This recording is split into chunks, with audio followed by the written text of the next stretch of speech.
we've done our sequence selection and iteration. So we have gone through all of our constructs, and now we are into program 4 onwards, where we are going to look at arrays.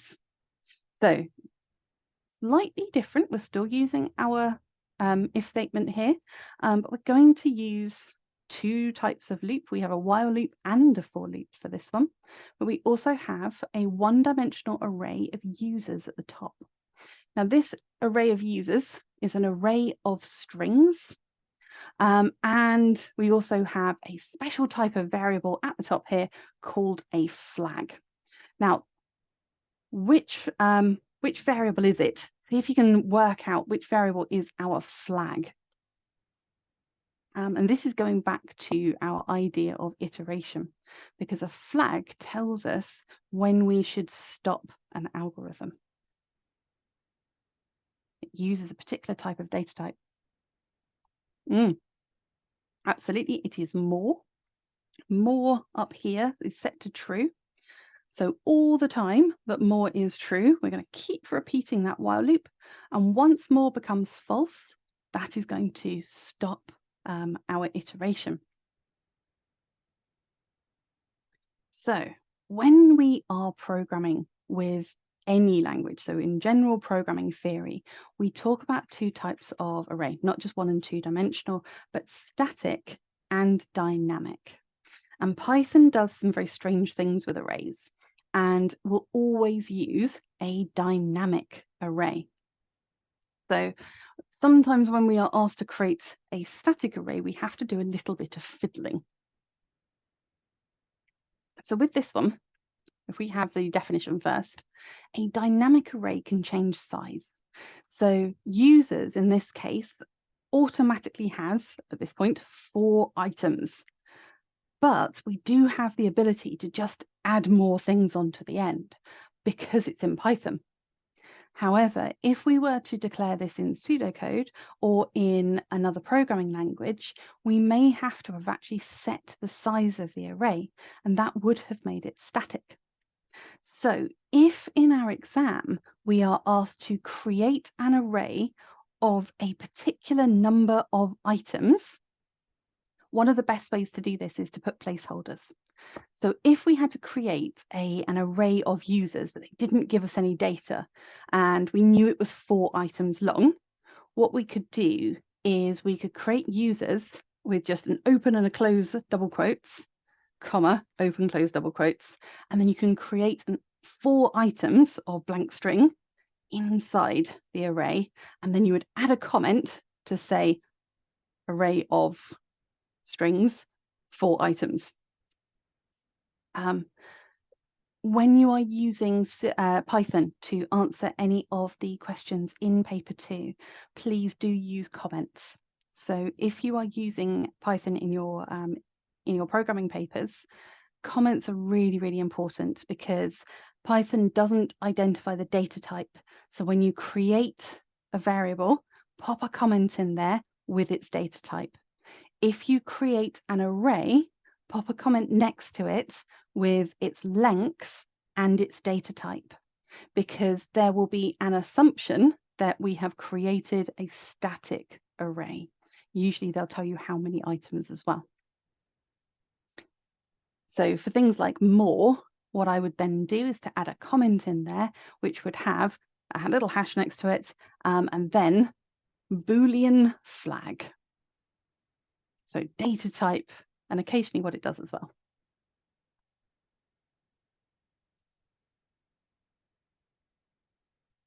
So in this case, when we exit, so imagine we're going to exit the whole thing, and we're done with our entire program. What is going to happen to our list of data? So we're going to make an assumption at this point that we are exiting the entire program.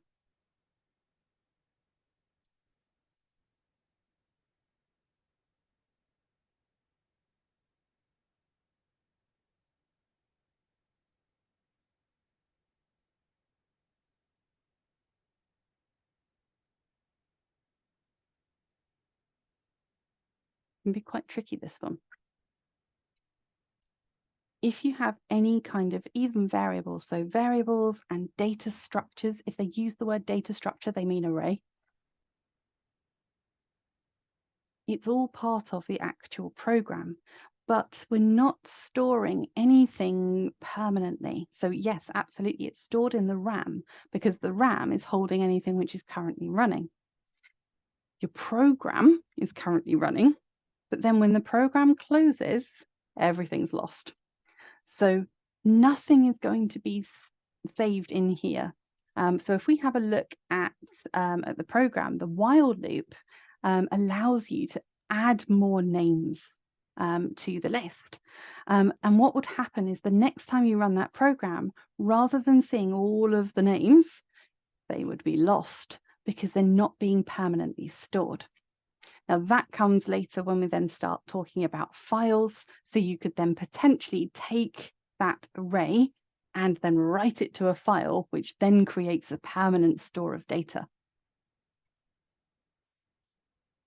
So there's a couple of ways you could answer this. If you use the idea of the RAM holding currently running data, that's going to be absolutely amazing.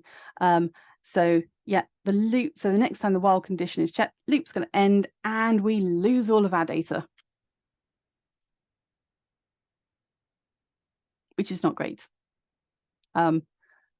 It's okay if it's something that you only want to use as a calculation, but if it means that you have to enter lots and lots of data, certainly for those big 15-mark questions, then potentially using a file would be better in combination with an array. Arrays use arrays are a foundation of a lot of the things that we do with more complex data structures. So you can see in here that our while loop really is where we are using our array. And then the for loop at the end is then going to iterate around each one of our users. And it uses this idea of for I in range from 0 to the length of the user's array. Something to be aware of is that Python in a for loop goes one beyond, so it goes to the one beyond where you want to keep iterating. In pseudocode, we would have from 0 to the length of users minus 1. Most other programming languages also would use minus 1 as well. Python has a slight difference there, and again, it's worth just being aware of it. So indexes. Indexes is one of our key terms, specifically when we're talking about arrays.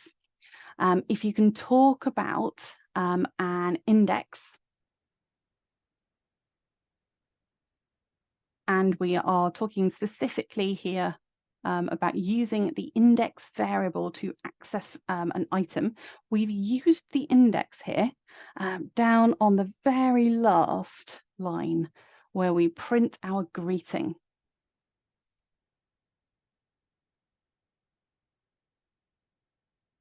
And the for loop is essentially creating an index each time.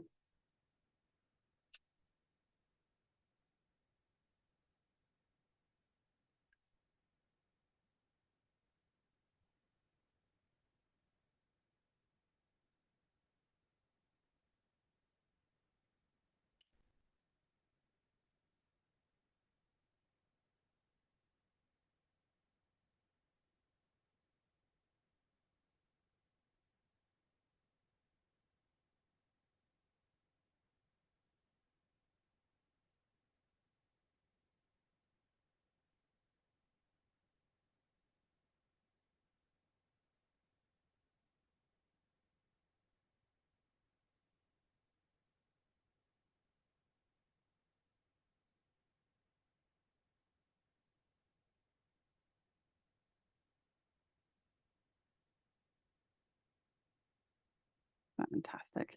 So an index is known as a pointer. So basically what it's doing is it points to a position of an item in an array. So for this one, what I would normally do is I would try and give a definition of an index. So an index has the position of an item in a list. And in this case, an index of 0 would get the data of Alice.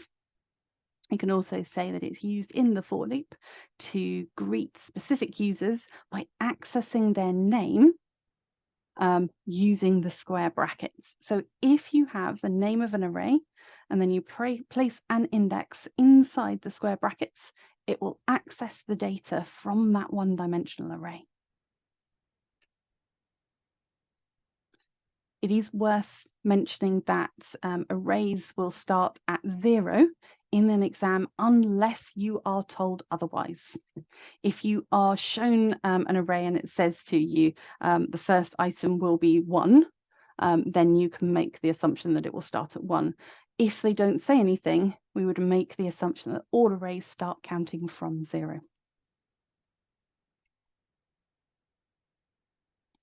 So, last question on our one-dimensional arrays, so our lists. What's the difference between writing to an array and appending to an array? So in this case, we haven't written to the array, we have appended.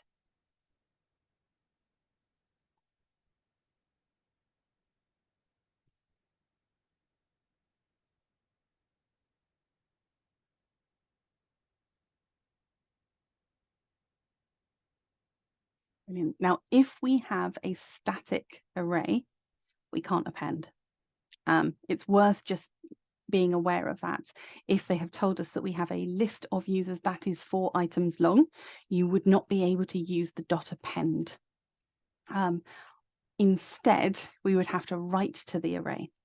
And yeah, absolutely. So writing overwrites the data that's already there. And appending is then going to add on to the end.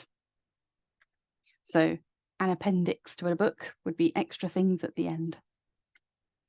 So I've given a couple of examples on here.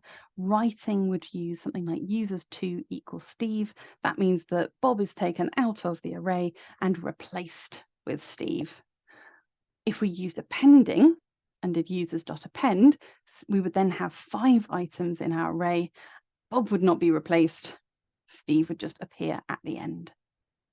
So it is definitely worth being aware of the difference between your static and your dynamic arrays, because if they have stated the size of the array, you can't append.